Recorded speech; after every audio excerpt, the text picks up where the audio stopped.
Matthew, Cinema Daily. So lovely to see you. This is my friend Alec right here.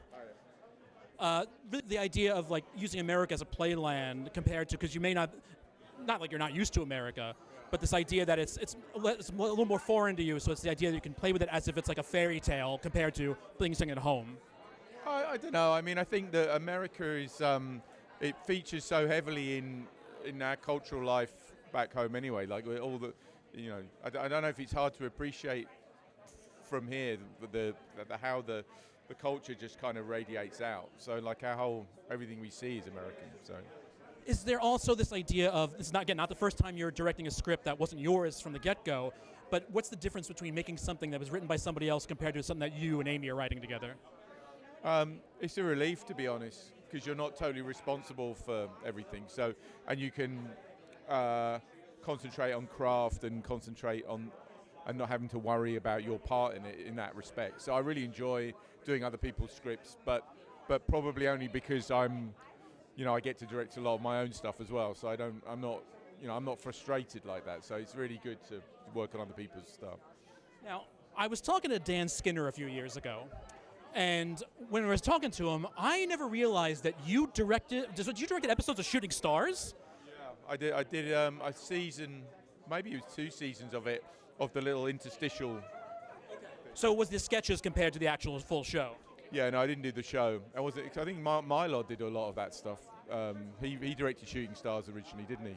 Because it was surprising to me, because when Dan mentioned it, I'm like, why do I never see Ben's name for some reason when I go on IMDb attached to it? But then, yeah. I can't remember if anyone got the credit for any of those things. And they used to be shot really quick as well. You do them in 2 days and just. I did stuff for Vic Reeves where I didn't even get paid. I just get stuff off him. Because it's Vic and Bob, or just because it just happened to be that way? Yeah, exactly. Because it's that. I just blew my mind when he said that to me. I couldn't believe it. So, thank you again so much. Thank you. Have a great day. Do you know the show Shooting Stars from England? Do you know Vic Reeves and Bob Mortimer? Okay. It was a show that, like, they're very famous comedians, and I had no idea Ben used to direct episodes. Not episodes, apparently, but sketches in it. And I learned recently, I'm like, I have to bring up. I just thought he'd be fun to know that somebody here knows Shooting Stars. This guy, there's nothing he hasn't done. Like, he's been everywhere.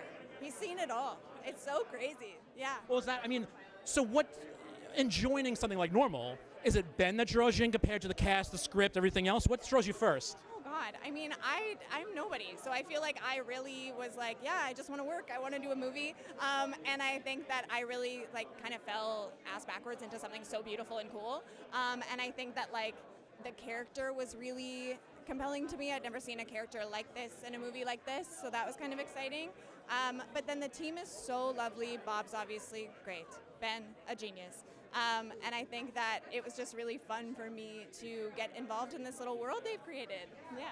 And well, not to give it away for people who haven't seen the film yet, and I know films are necessarily not shot in order, but is there something that's interesting to you as a character that you have to wait till a very end point where you join in on the action?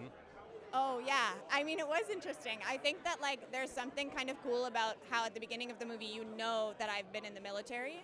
So it's a little bit of a thing of well, if that gets used, we hope that that will be cool. And I think maybe it is. And this is going to sound weird, but I thought about this a long time ago. I thought about the idea of, if I lived in a town that I knew was run by the mob, and I was okay to pay my protection money, maybe I would do it. Is there a world you can imagine yourself? Is there a place that you can imagine that you'd turn a blind eye if you knew you had a comfortable life? Oh man, a place to live? Well, honestly, I'm from a small town in BC, and I loved growing up there. So if I still lived there now in an alternate universe, I might.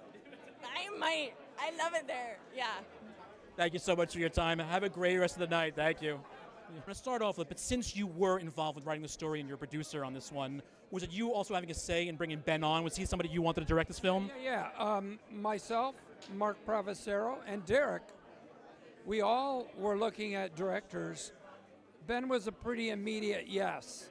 We watched his movie Free Fire, Kill List, High Rise, A Field in England, and he had this tone shift of comedy, action, horror that we wanted for this movie. So it kind of hits all those genres mixed together, and really only Ben Wheatley could direct this film. Now, there's a lot of stuff that goes on social media nowadays where it's like people making posts of like, if you had to fight for your life and have one person to help you out, it's like they have John Wick as an option, John McClane, and then they have Hutch on there. Do you feel that it's weird that maybe you have Hutch and Ulysses available to help people out in the world? Yeah, well, they're different characters. Hutch would happily help you. Anything to get in a fight would be Hutch's attitude. The character I play in Normal is named Ulysses, and he's trying desperately not to get into any trouble, and then he does. He also technically, in a lot of ways, is doing what policing should be for the most part before it gets to that. I suppose so. He does have a suspicion that something bad is happening, and he kind of ignores that. And so he's had some disappointments in himself, and then it's too late, and he has no choice. He has to get engaged and start fighting.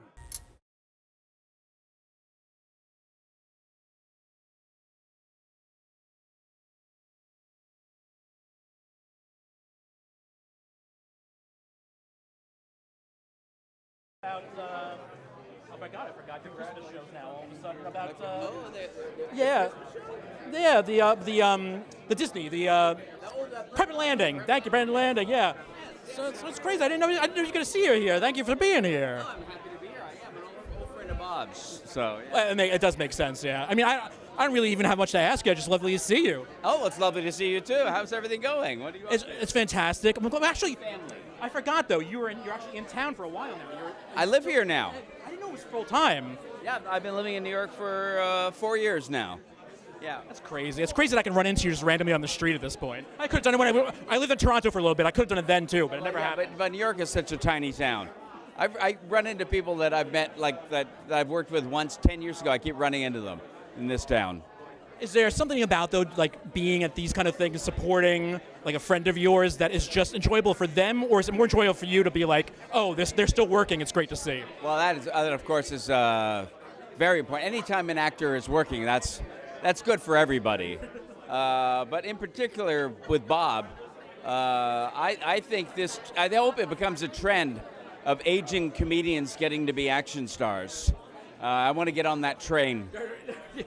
He can get you in. I'm sure he can do it for you. No, I mean, right now he's hogging the whole genre. Well, we can get one of you playing brothers or cousins, and we go from there. That's true. It's actually funny because I was rewatching Run Ronnie Run the other day, and you and Andy Richter there with Sarah Silverman, and it's like, of course you guys know each other. What is wrong with me? I don't get it. I know, and Bob's become the new John Wick, and I know Keanu. I can't believe there's got to be an avenue.